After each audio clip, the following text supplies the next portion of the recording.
찬양의 가사가 또 사랑에 관련이 있네요. 오늘 설교 제목하고 같이 또 이렇게 연결이 되어서 우리 지휘자의 영성인지 성가대의 영성인지 하여튼 감사의 말씀을 드립니다.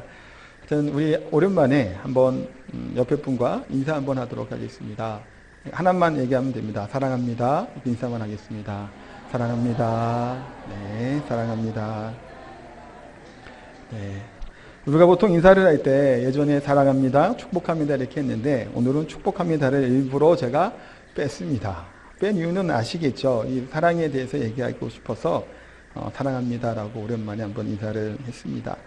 우리 기독교를 일컬어서 사랑의 종교다라고 이야기를 합니다. 우리가 그렇게 얘기를 하고 외부에서는 우리들이 그렇게 얘기하는지는 잘 모르겠어요. 하여튼 그런데 중요한 것은 우리는 사랑의 종교라 그러고 사랑의 공동체라는 얘기들을 참 많이 하게 됩니다. 그래서 오늘 그 의미에 대해서 한번 생각해 봤으면 좋겠습니다. 기독교를 대표하는 단어 또 표현, 그것은 사랑인 것은 분명하죠. 하나님이 세상을 이처럼 사랑하사, 오늘 찬양한 것처럼 사랑하기 때문에 사랑으로 하나님이야마 우리가 하나님의 자녀인 것이 드러나게, 사랑이 굉장히 중요합니다. 그래서 사랑은 무엇일까요? 그것을 가로로 한번 만들어 봤습니다. 사랑은 뭐다?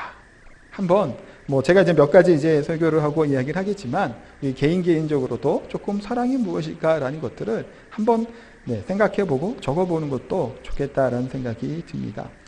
결혼을 앞둔 형제하고 자매가 있다라면 그 사람 그분들에게 우리가 뭔가를 편지를 써주는가 아니면 작은 액자를 선물을 한다면 어떤 말씀 구조를 보통 이제 선택을 보통 많이 할까요? 아니면 신혼부부 집에 신방을 가요. 그래서 조그만 예쁜 액자를 하나 딱 준비를 하면 여러 가지 성경 구절이 있는 것들을 선택할 수 있겠지만 그 중에 하나 선택하는 것들은 고린도전서 13장에 나와 있는 사랑은 오래 참고 사랑은 온유하며 라고 하는 이 성구를 보통 선물도 많이 하게 됩니다. 그런데 예전에 제가 사역했던 교회의 어떤 장로님이 서예를 이렇게 하셨어요. 그래서 서예전을 연 적이 있어서 한번 저희 간 적이 있는데 거기도 보니까 많은 성경 구절들을 이렇게 서예를 이렇게 쓰셨더라고요. 근데 그 중에서 오늘 읽었던 13장 말씀, 사랑은 이라고 얘기한 이 사랑에 대해서 쭉 적혀 있고 이렇게 그것을 서예로 하신 것들을 제가 본 적이 있습니다. 그런 걸 보면 고린도 13장의 말씀은 많은 사람들에게 사랑을 받는 성경인 것은 분명합니다. 또한 이 성경 말씀을 통해서 우리가 사랑이 이렇구나라는 것을 깨닫게 되는 것도 참 많죠. 그래서 그렇기 때문에 우리가 이렇게 일상적으로 많이 쓰여지는 이 사랑이라는 말들 어떨 때는 의례적으로도 쓰게 되죠. 아까도 일부러 제가 한번 오랜만에 인사 한번 한 것이 왜 인사를 했을까요? 사랑합니다라고 인사를 했는데 정말 사랑하시나요? 여기에 대한 의문을 우리가 가지지 않을 수가 없는 겁니다. 사랑합니다. 축복합니다. 정말 옆에 있는 분을 사랑하며 그분을 축복하냐라는 거예요. 이게 사실은 많이 쓰는 단어이고 말임에도 불구하고 우리가 이것을 그냥 외치는 소리들, 그냥 울리는 소리로 끝날 때가 너무나 많다라는 겁니다. 그래서 13장 보기에 앞서서 우리 한 구절을 한번 더 읽어보도록 할 텐데 12장 31절 마지막 절이에요. 이렇게 1절 바로 앞에 31절 말씀을 같이 한번 읽겠습니다. 너희는 더욱 큰 은사를 사모하라. 내가 또한 가장 좋은 길을 너희에게 보이리라. 더 큰 것을 이야기하고 있고 더 가장 좋은 것을 성경은 지금 말씀하고 있습니다. 어떠신가요? 큰 거 좋으신가요? 싫으신가요? 기왕이면 조금 더 큰 거 좋죠. 가장 좋은 것, 가장 최고의 것, 그런 것들 우리가 사실은 다 좋아합니다. 특별히 중국 사람들이 큰 걸 되게 좋아한다 그래요. 그래서 크게 모르는 걸 좋아한다 그러는데 무슨 마찬가지인 것 같아요. 동서고금을 막론하고 모두가 다 가장 가능하면 크고 좋고 최고로 좋은 것들을 원하게 됩니다. 그래서 1등 하는 것이 좋지요. 2등, 3등 하는 거는 별로입니다. 얼마 전에 끝났던 스카이캐슬, 제가 종종 얘기를 하는 워낙 이슈가 됐던 드라마다 보니까 거기에도 보면 그 1등에 대한 것들이 굉장히 심하게 있죠. 뿐만이 아니에요. 금메달 따는 것에 사람에 대해서 우리가 조명하고 집중하게 됩니다. 그런데 은메달, 동메달 같은 경우는 그렇게 주목을 받지 못합니다. 요즘에는 그래도 많이 이게 중요하다 이렇게 해서 이렇게 많이 이렇게 인정해 주긴 하지만 사실 그럼에도 불구하고 우리가 금메달에 대한 것들 생각은 확고하죠. 마찬가지로 바울 사도가 지금 고린도 교회를 향해서 가장 관심을 가질 만한 단어를 지금 어찌 보면 쓰고 있습니다. 더 큰, 아니면 가장 좋은 길을 내가 너희에게 보이고 알려주겠다라고 하는 것이 바로 오늘 12장 31절의 말씀이고, 그러면서 시작되는 것이 사랑에 대한 얘기를 설명하고 있다는 겁니다.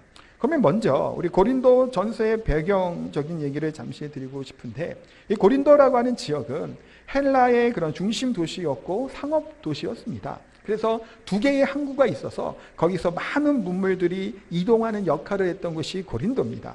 이탈리아, 스페인, 페니키아, 이집트 등으로부터 주고받고 이동하는 역할들을 했던 것이 바로 이 고린도라고 하는 지역이라고 할 수 있고, 문화적으로도 아덴만큼 그 대학 도시까지는 아니지만 헬라 문화를 굉장히 중요시 여기고 철학과 지혜가 높이 이것을 평가했던 문화를 가지고 있었던 것이 바로 고린도라고 하는 이 지역입니다. 또한 고린도 지역에는 12개의 신전이 세워져 있었습니다.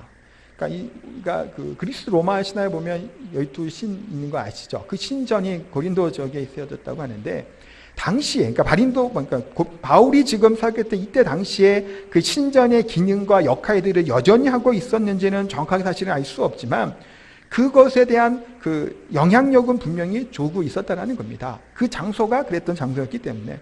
이 신전 중에서는 아프로디테 신전이 있었습니다. 아프로디테 어떤 신인지 아시는 분은 아실 거예요. 비너스라고 하는 말로도 사실 우리가 더 익숙한 말입니다. 미의 여신이고 사랑의 여신입니다. 우리가 미의 여신, 사랑의 여신 하면 좀 순결하고 좀 거룩하고 뭔가 좀 이렇게 막 그런 느낌이 들지만 실상은 그렇지 않습니다. 사랑의 여신이었기 때문에, 미의 여신이었기 때문에 그 여신을 숭배하는 자들은 매음맹이 같은 것들을 장애하고 있었습니다. 한때는 그래서 1000명이나 되는 이 창녀들이 신전에서 두어서 봉사하게 했다라고까지 기록되어 있습니다. 그래서 이런 속담까지 있습니다.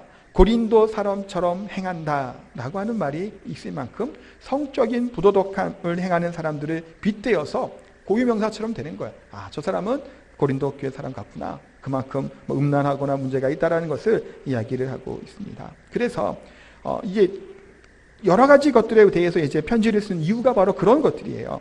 몇 명의 그런 부도덕하는 타락상에 대한 것들이 전해지게 된, 바울에게 그 소식을 들은 거죠. 그래서 이 전설을 쓰기 이전에 먼저 편지를 바울이 씁니다. 그래서 음행하는 자들과 사귀지 말라라고 5장 9절에 말씀하고 있었고, 이것을 오해하고 잘못 알아들었던 사람들이 있어서 다시금 이것을 바로잡기 위해서 편지를 쓰게 되죠. 그래서 자신이 지시했던 것들을 더욱 분명하게 말하고 있고 즉각적이고 단호한 행동을 취할 것에 대해서 분명히 얘기하고 있습니다. 그들을 그냥 내버려 두는 것에서 굉장히 징계를 해요.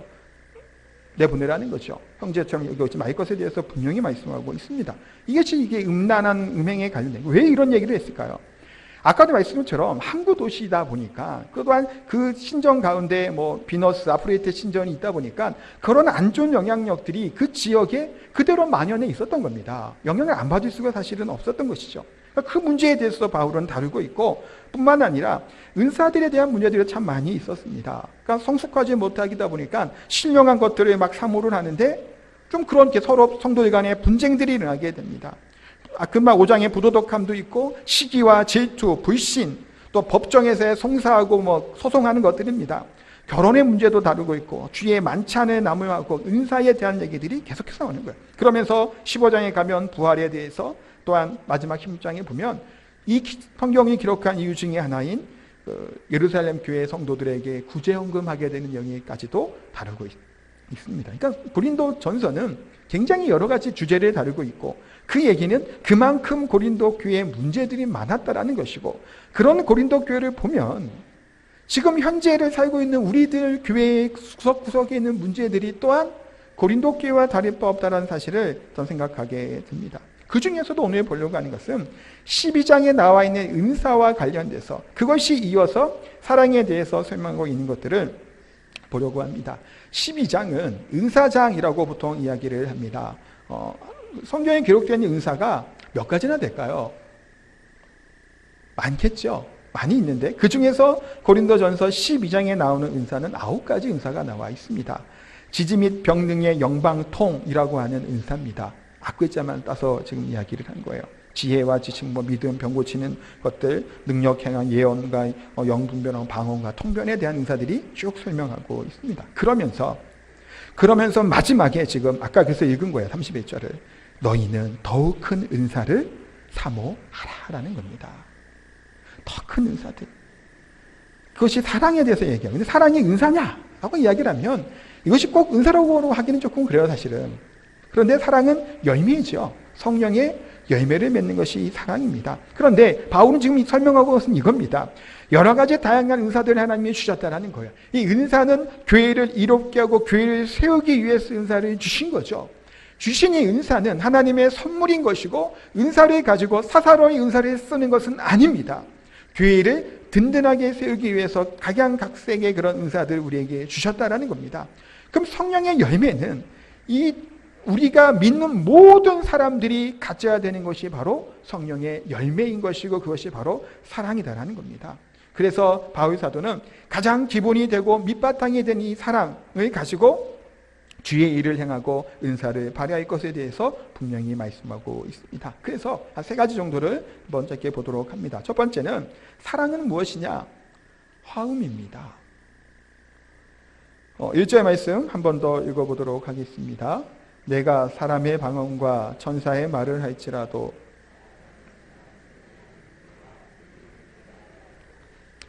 네, 아멘. 바울은 사람의 말인 방언과 천사의 말에 대해서 이야기하면서 모든 언어를 지금 뜻하고 있는 말입니다. 그러니까 이성이 갖고 지성이 있는 모든 존재들이 할 수 있는 모든 언어를 통망라해서 얘기하면서 이 사랑을 설명하고 있는데 왜 바울은 가장 먼저 이 말이죠, 사실 언어예요, 이 말인데 이것을 가지고 지금 처음에 이야기를 할까요?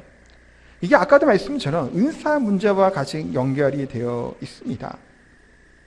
우리 성도님 중에서는 어떤 은사가 가장 최고의 은사, 가장 좋은 은사라고 생각을 하시나요?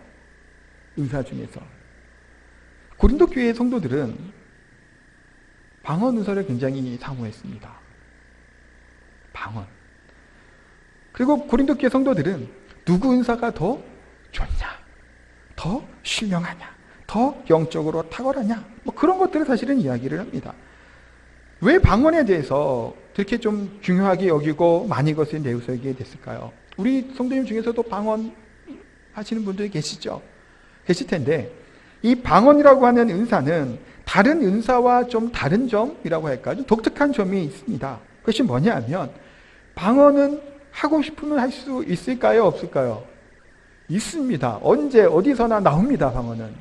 그러니 방언으로 기도합시다 라고 이제 교인들께서 했겠죠. 기도하자 그랬을 때 여기저기에서 방언으로 막 기도를 하는 거예요. 큰 소리를 막 내면서 예배 시간에. 그러니 와, 어떤 생각을 하는 거예요? 와, 신령하구나, 영적이구나, 성령 충만하구나, 은사를 이렇게 가진 사람이구나 라고 하니 자랑거리로 사실은 이것이 여겼던 겁니다. 이 방언에 대해서. 그러니 여러 가지 다른 은사에 대해서도 이야기를 하지만 그것이 뽐낼 수 있고 드러낼 수 있는 은사이기 때문에 방언을 어찌 보면 가장 좋은 은사, 최고의 은사로 이들이 세워놓고 그것을 바라봤던 겁니다.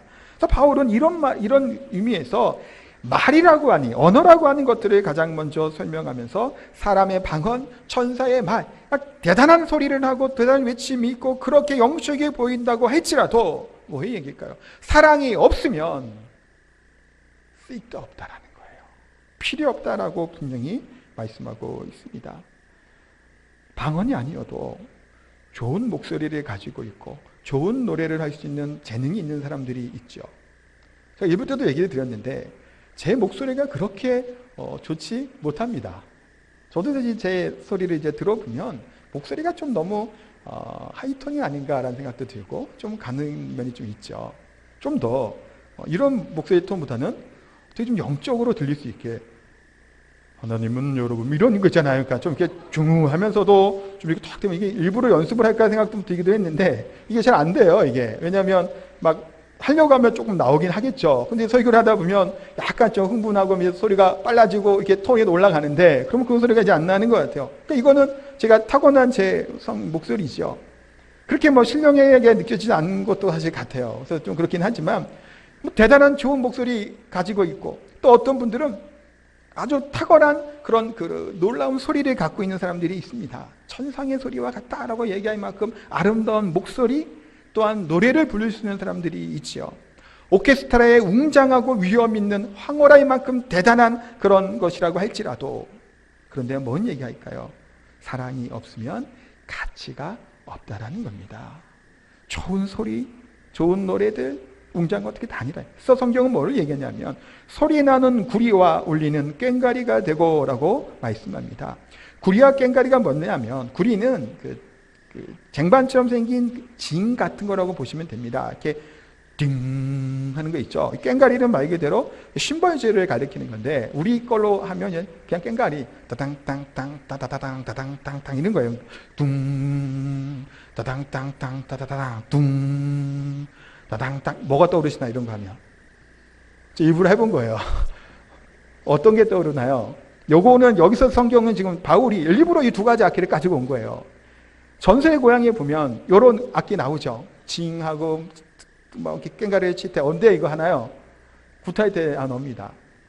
지금 마찬가지로 징과 심벌질 같은 이런 꽹과리도 우상 종교에서 축제 때 사용하던 그 악기를 바울이 일부러 가지고 온 거예요. 그러면서 사랑이 없으면 소리 나는 구리와 울리는 꽹과리가 되고라고 이것을 설명하는 거예요. 그러니 우리도 익숙한 거예요. 징을 치고 막 꽹과리를 치면서 미친 듯이 막 악기를 치고 무당을 굿하면서 바짝바짝 뛰어다니면서 막 하고 그런 상상을 해보세요. 이건 뭔가요? 그 소리는 잡음이죠. 굉장히 시끄러운 잡음이 된다는 겁니다. 그래서 이 음악이라고 하는 이 도구들, 그것 가운데 사랑이 있지 아니하면 잡음이 돼요. 그래서 아무리 자유치장하고 아름답게 말을 한다고 할지라도 쓸데없는 소리가 될 뿐이다라는 거예요. 그래서 인간의 말, 천사의 말, 그 모든 것들을 통틀어 어떠한 언어라고 할지라도 사랑이 없으면 잡음이다라는 겁니다. 사랑은 그래서 하음이다라고 얘기할 수 있습니다. PK라고 하는 팀 혹시 아시나요? 워십팀 PK 모르시나요? 혹시 젊은 분들 PK 아시는 분 있나? 아시죠? 이숙 선생님은. 이 PK라고 하는 팀이 있는데 워십 댄스 하는 팀이에요. 그들이 하는 것들을 지난번에 교회에서 한번 한 적이 있어서 봤는데 춤추고 하는 것이 정말 잘 춥니다. 노래가 음악이 적응이 안 될 정도로 막 이렇게 그런 음악을 해요. 그러니까 일반 뭐 가요 무슨 프로에 보면 나와 있는 뭐 그런 모습들처럼 그렇게 막 율동을 하고 춤을 추면서 막 워십 막 하는데, 사실 저도 사실 이게 좀 적응이 안 되고 받아들이기 사실 쉽지 않더라고요. 근데 그 가운데 그것이 그 몸으로 움직이는 그런 워십 댄서와 같은 것들이 찬양이라고 할 수 있을까요? 없을까요? 아니면 우리가 지금 오늘 요즘에 좀 예배가 좀 바뀌어갖고 지난주부터 찬양단에 나와서 찬양을 합니다. 찬송가도 한 곡 했고 두 곡은 찬송가 안에 우리가 일반적으로 얘기하는 복음성가라고 하는 곡을 불렀죠. 주일날 드려진 이 예배 시간에 찬송가만 써야 되나요? 찬송가는 거룩하고 우리가 얘기하는 일반 복음성가, 가스펠 같은 경우는 세속적인가요? 그 기준이 뭘까요? 찬송가는 뭘로 만들어졌을까요? 여기도 별의별 거 다 들어가 있습니다. 공부해 보면 음악 찬송가 공부하면 그거 그렇게 거룩하게만 들어간 게 아니에요. 그런데 이것이 만들어져서 나오죠. 또한 오르간을 치게 되면 거룩한 느낌이 들죠. 물론 저도 이 오르간 소리가 참 좋아요. 나중에 더 쓰고 싶은 생각이 드는데, 그렇게 오르간으로 촥 하면 거룩하고 이 주일 예배에 막 굉장히 그런 것 같고, 드럼을 치게 되면 세속적이고 세상적인 음악인 같이 여겨질 수 있단 말이에요. 실제로. 그런데 아까 그랬지만 그 PK라고 하는 팀들이나 워십 댄스 하는 그 팀들이 왜 그거를 그렇게 하게 될까요? 왜 이렇게 몸으로 움직이면서 땀을 뻘뻘 흘려가면서 열심히 해요? 그 중심에 하나님을 찬양하고, 또한 그들은 이와 같은 청소년들의 대상으로 사역을 하는 겁니다. 이 세상적인 음악들을 그대로 우리 가지고, 가사들은 분명히 바꾸죠. 이렇게 우리 하나님 찬양 가사들을 넣으면서 그들에게 전도하고 복음을 증거하기 위한 목적으로 그것을 그 활동들을 사역들을 하는 거예요. 그러면 그 중심의 마음들이 하나님을 찬양함과 하나님의 그의 복음을 증거하는 그 마음이 있으면 그것은 하나님이 기뻐하시는 거죠. 오고라게 치고 뭐 파이프랑 대단한 웅장한 걸 윙하고 눌러도 그 가운데 하나님의 사랑과 하나님의 예배하고 하면서 빠져버리면 뭐가 돼요? 로마 카톨릭에서 뭐잖아요. 오르간이 그런 것들 다. 그럼 뭐가 될까요? 가식적이고 외식적인 게 되는 거라는 겁니다. 그 중심이 하나님을 찬양하는 거 있고 그 중심에 하나님의 사랑함이 있냐 없냐가 중요한 것이지, 드럼을 치는 것이 아니면 오르간을 치는 것이 그 차이는 분명히 아니라는 겁니다. 물론 조용히 앉을 수도 있고 시끄러울 수도 물론 있습니다. 그러나 중요한 것은 뭘 얘기하고 싶냐면 화음과 같은 아름다운 소리는 바로 우리의 중심의 찬양의 소리가 있다는 사실이에요. 그 얘기 잠깐 먼저 드린 거고, 음악회 가보면 또 그런 일들이 있습니다. 조화와 화음이 굉장히 중요하죠. 음악회를 가면. 오케스트라 가게 되면 처음에 연주를 하기 전에는 뭘 하게 되나요? 손을 막 풉니다. 그러면 여기저기에서 삐삐삐삐 소리를 막 내요. 그게 들으면 어떤가요? 굉장히 시끄러워요. 아름다운 소리가 아닙니다. 연습할 때는 굉장히 불협화음이 나게 돼요. 그런데 시작하게 되죠. 쥐자의 쥐에 맞춰서 쫙쫙 해도 어떻게 소리가 나나요? 아름다운 소리가 그 가운데 조화로운 화음이 나게 된다는 겁니다. 수많은 악기들이 각자의 소리를 내면 큰 소음이 되고 만다라는 겁니다. 한 사람 한 사람 대단히 뛰어난 사람들이 있어서 그 대단한 뛰어난 사람들이 이 연주 자체를 망치는 경우도 본 적이 있습니다. 혼자 너무 잘해서. 그렇게 치면 음악이 망가질 때가 사실 있어요. 그게 좋지 않습니다. 우리가 성경 봉독을 합니다. 제가 오늘은 일부러 다 읽었는데 일부러 다 읽지 말고 그냥 똑같이 교독을 할 거 그랬다는 생각이 다시 읽으면서 들었어요. 왜 그러냐면 이런 경우들이 있어요. 성경을 읽을 때 어떤 사람은 빨리 읽는 사람이 있습니다. 어떤 사람은 늦게 읽기도 합니다. 또 많은 숫자의 분들은 그냥 맞춰서 읽죠. 그 차이가 뭘까요? 왜 빨리 읽을까? 속도가 왜 안 맞을까요? 내가 읽고 싶은 대로 읽으면 소리 속도 안 맞습니다. 그런 분들 있죠? 혼자 빨리 읽는가? 다른 사람의 소리에 들을 수 있어야 돼요. 그것을 안 들어버리면 그냥 나 마음대로 하는 거예요, 사실은. 사랑은 뭐라는 걸까요? 들을 수 있어야 돼요. 다른 사람의 소리를 들을 수 있어야 된다는 것이고, 화음을 맞출 수 있어야 되는 것이 바로 사랑이다라는 겁니다. 말 잘하는 사람은 사기꾼도 말은 잘하죠. 능숙하게 잘합니다. 근데 그 마음속에 감동이 있다고, 또한 그 사람이 말쟁이일 뿐이면 그 사기꾼일 뿐이라는 겁니다. 사랑이 없는 말쟁이는 말 그대로 그냥 바람둥이 제비족이죠. 사기꾼입니다, 그대로. 우리는 뭐가 돼야 될까요? 사랑쟁이가 돼야 된다는 겁니다.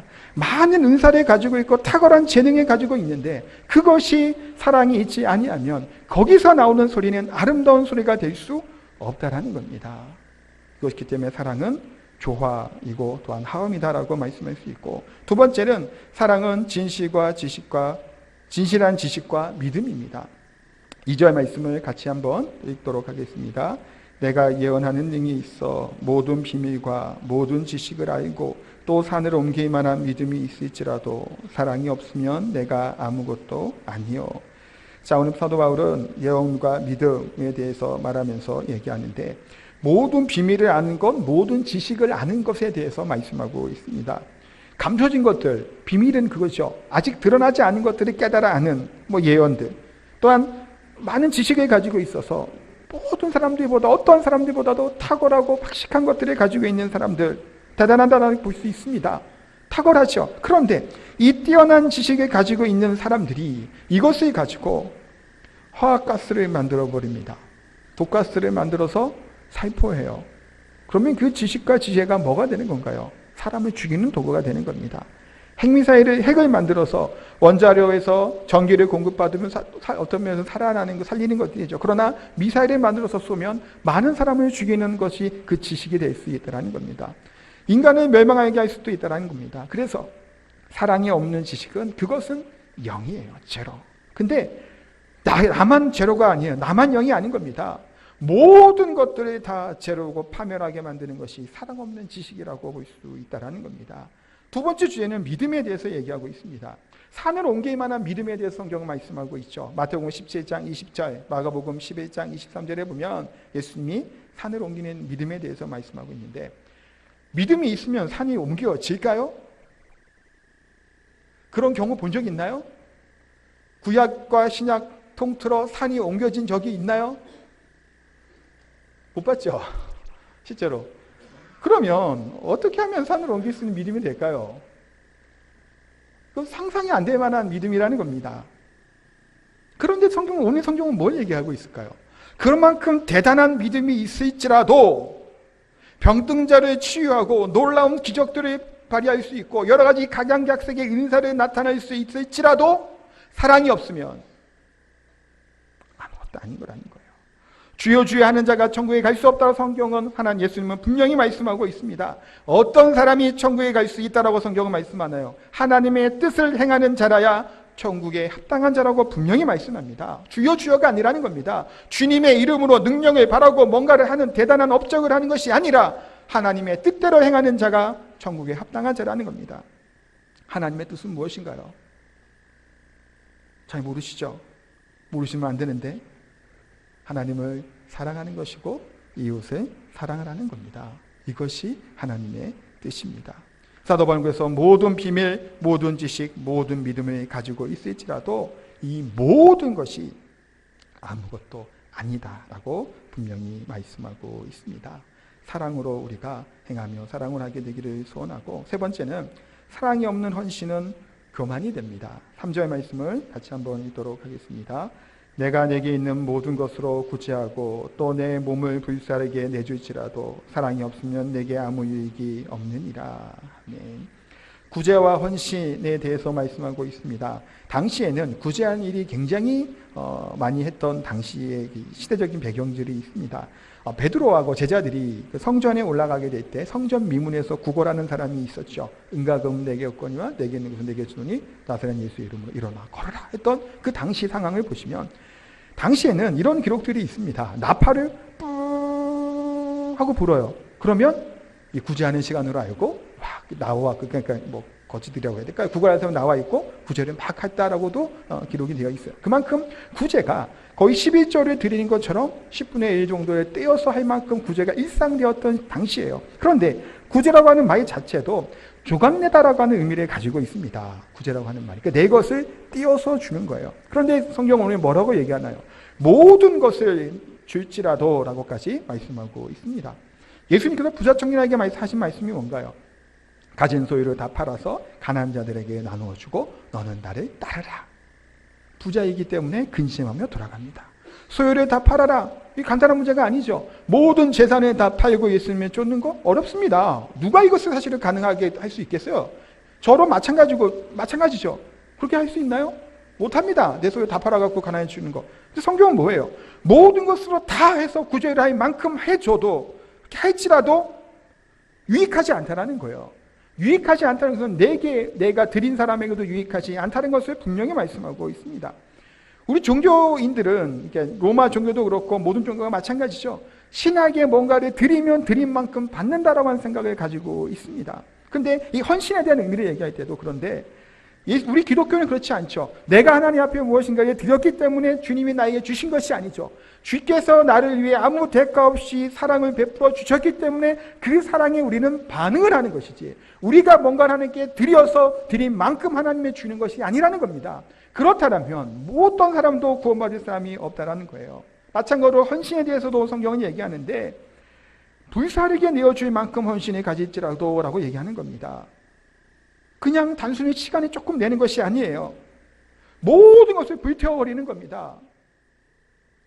요즘에 뭐 그런 얘기들이 많이 있잖아요. 간호사들에 대한 문제도 막 어제 뉴스에 나오던데, 뭐 열정페이라고 보통 얘기하죠. 돈은 이렇게 인터뷰 조금 주고 그냥 불사르게 하는 거예요. 그만큼 해도 더하게 목숨까지 내어놓을지라도 그것이 사랑이 없으면, 오늘 성경은 뭘 얘기하냐면 그 사랑이 없는 헌신은 교만이 되는 겁니다. 하나님의 사랑이 바탕에 재지 않은 봉사와 충성됨이라고 섬기는 그 모든 것들은 다 내가 거룩하고 내가 대단한 존재로 착각하게 만들고 다른 사람을 정죄하게 되는 용도로 쓸 수밖에 없다는 겁니다. 이것은 절대로 유익하지 않지요. 나에게도 유익하지 않을 뿐더러 그렇게 열심을 내고 애쓰던 이 사람이 다른 사람 앞에 손가락질하고 정죄하는 자리에 쓰게 되면 마찬가지라는 겁니다. 그것은 교회로도 또 우리 모두에게도 유익하지 않다라는 겁니다.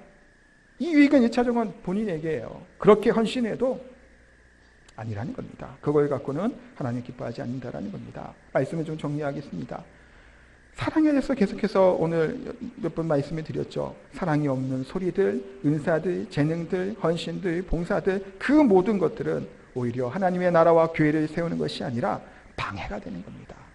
사랑이 있지 않는 이런 헌신들, 봉사들, 그걸 통해서 오히려 다른 사람을 넘어뜨리게 만들 수 있죠. 아까 말씀처럼 잘못된 지식과 지혜로 독가스를 만들고 핵무기를 만들 수 있습니다. 내가 가지고 있는 은사를 가지고, 내가 가지고 있는 재능을 가지고, 내가 가지고 있는 직분과 모은 것을 가지고 그것이 교회를 유익하게 해야 될 터인데 유익하지 않고 오히려 넘어뜨리게 하고 걸림돌이 될 수 있다는 겁니다.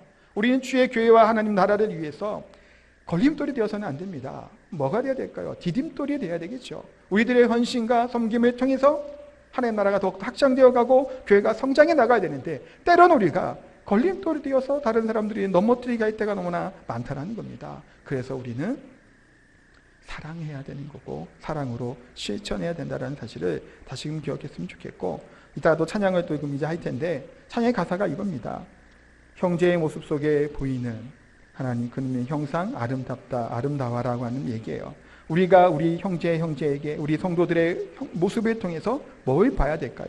하나님의 형상 우리가 발견할 수 있어야 되는 것이고, 그 형제가 그 성도가 존귀하다는 사실을 깨닫고 그를 존귀 여길 수 있고 그들을 섬길 수 있어야 된다는 겁니다. 그렇게 사랑의 공동체가 되게 될 때 하나님이 우리 공동체 가운데 임하시고 하나님의 영광과 존귀함이 우리를 통해서 드러나게 될 줄 믿습니다. 사랑하며 섬기고 사랑하는 공동체가 되시기를 예수님으로 축복하고 기도합니다. 찬양하도록 합니다. 형제의 모습 속에 보이는 찬양하겠습니다.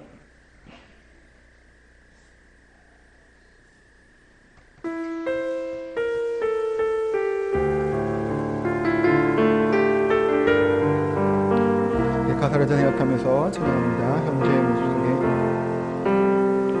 형제의 모습 속에 보이는 하나님 형상 아름다워라 하나님 형상 아름다워 존귀한 주의 자녀 됐으니 귀한 주의 자녀 됐으니 사랑하며 섬기리 하며 섬기 자매의 모습 속에 보이는 자매의 모습 속에 보이는 하나님 형상 아름다워라 하나님 형상 아름다워 존귀한 주의 자녀 됐으니 귀한 주의 자녀 됐으니 사랑하며 섬기 우리의 모임 중에 임하신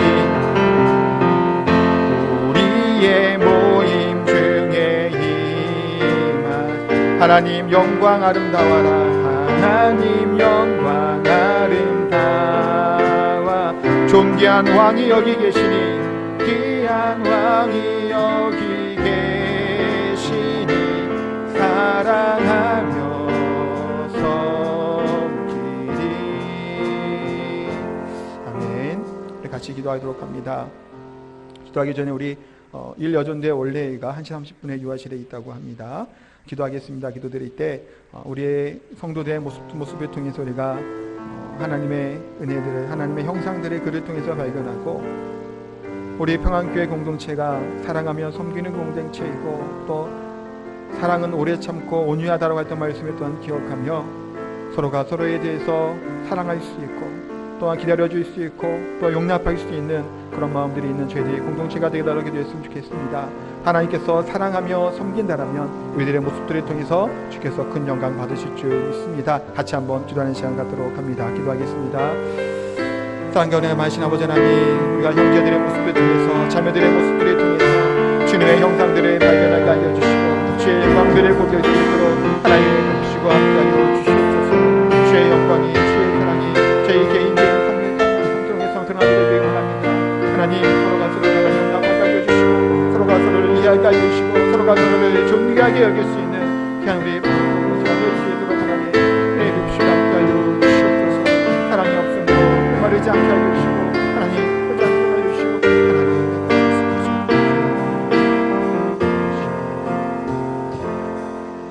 사랑과 내가 많으신 아버지 하나님 감사합니다.